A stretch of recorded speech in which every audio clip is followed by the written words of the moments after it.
Hi there, and welcome to MS-DOS Game Reviews, where I play ancient games in an emulator and record the results for posterity. Now, if you are into this sort of thing, please enjoy. Today we're looking at a game released in 1988 called Space Station Oblivion, better known by its alternative name called Driller.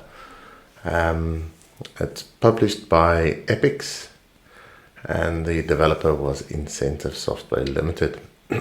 Excuse me. So 97 kilobytes of download. Now once you see the size of the game, 97 kilobytes is extraordinary. So what it is, let me just read the description here from my abandonware.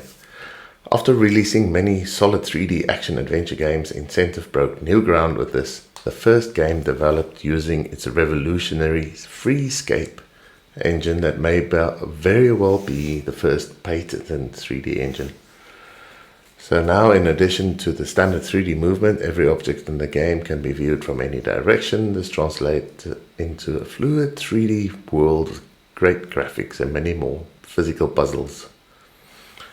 So you are on a mining moon of Midroll, tasked with releasing the gas buildup under and around the surface by roaming the moon and signaling drilling rigs to be sent to your location. There are 2 different vehicles you can drive in, and a plethora of switches to push, lifts to activate, and other vehicles to dock with. So there are a couple of screenshots there. It looks pretty nice, and even on the other PCs, it didn't look too bad, but with the EGA graphics now becoming more normal, the best looking version was actually the EGA on the PC. Because the PC lacks a FM chip, it actually doesn't have the nice musical soundtrack of the other versions of this game. Now there's a couple of comments here from various people around the internet, and I found this to be incredibly useful, so I've actually have this printed out, and that's it for the My Abandonware page, but there's more, so we'll minimize that guy. And I looked at a walkthrough for this and actually downloaded this as well. Tells you more about how to play the game. It's actually a manual that this person, Chris somebody, took the time to actually write out, and if you want to play this game, I highly recommend reading this as a manual. So the link is up on the screen there. You might have to zoom in a bit. gamefaqs.gamespot.com, PC 565120-station-oblivion/FAQs/75579. Right, so this is what I got when I extracted the game and made a DOSBox configuration for it. Now this is the Driller walkthrough, and also known as Space Station Oblivion. So there were 2 things about this, and this guy went into great detail. He put a FAQ, background information, how to play it, a map, and this map was what I was actually looking for. It's there, and yeah, pretty cool stuff. Here we go. This FAQ is copyright by Christopher Allen, and it was written in 2018. So this is a game that Christopher really likes, and he didn't want people to forget about this game. So let's fire it up and see what that actually looks like. So when you first open it up, it sort of detects what video card you have, and it suggests the best one. In my case, this is EGA. I've tried with the Tandy with the hopes of having more musical scores and that sort of thing, because the Tandy actually has dedicated FM chips, but that seems to be a little bit neglected. And while the Tandy is capable of the same amount of colors that's used in this game, in this version it didn't work. So I'm just going to hit 1. And here we go, Space Station Oblivion. And there you go. Not much about it. It just waits for you to hit the spacebar.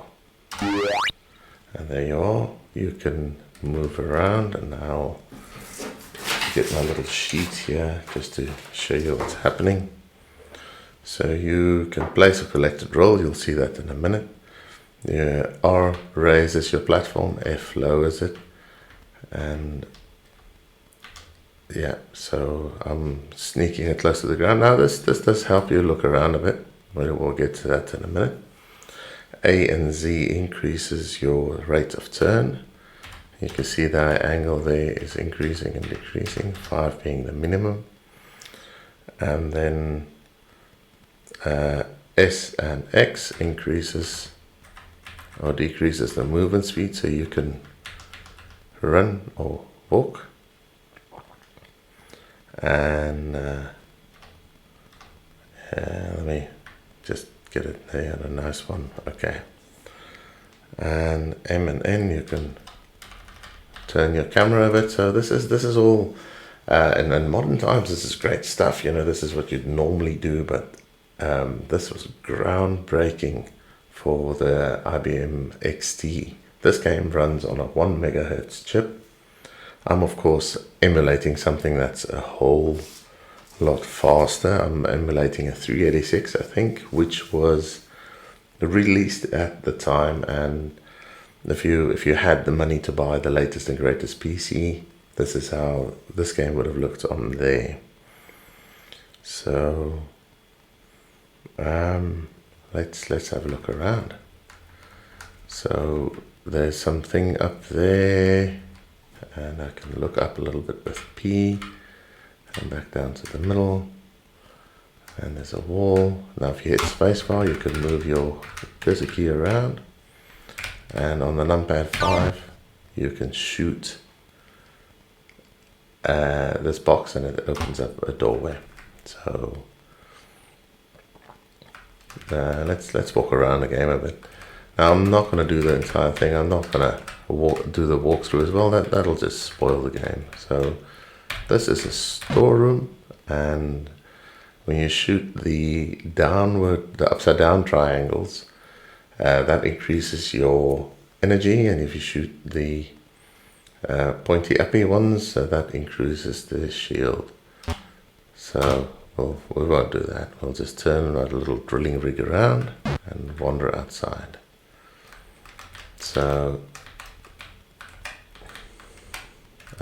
let's place a drilling rig here with a D, and 100% success. This sector's been cleared, and now we can go walk around a bit. So yeah, look up, there's something up there, and it's a puzzle game. So even though you'd think it'd be action, it's more puzzle than anything else. So you can shoot things and get you some points.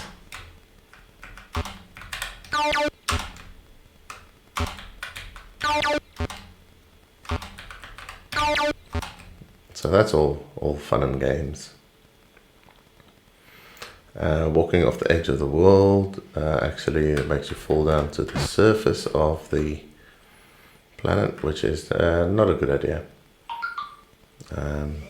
Something hanging around here. Oh, that's my drilling rig, and sucking the air out of the system. So let's go to the other side here, and there's a something shooting back at you, of course, and yeah, full on freedom of movement, I think. No. Oh, Q and W you can move sideways, but in this case it just turns, so I'll just use my cursor keys.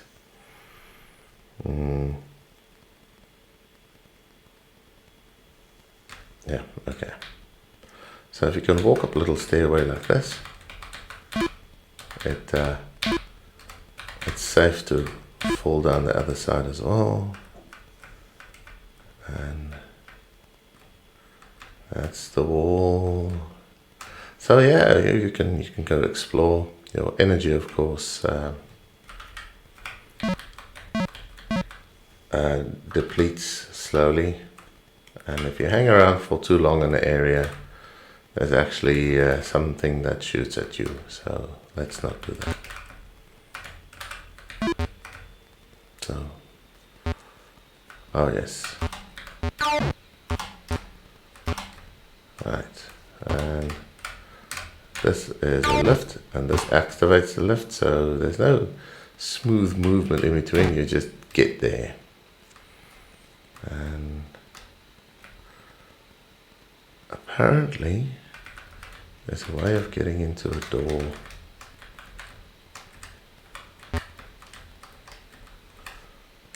Your unit is just about one-dimensional, so if you can see it, you can get in there.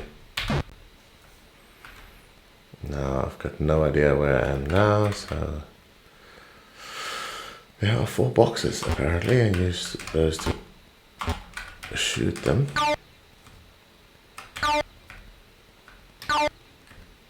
Okay.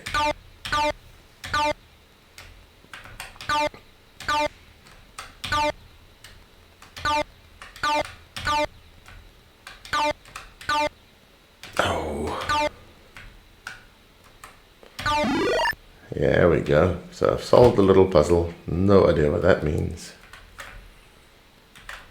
And I have fallen off the edge of the world, so that is the end.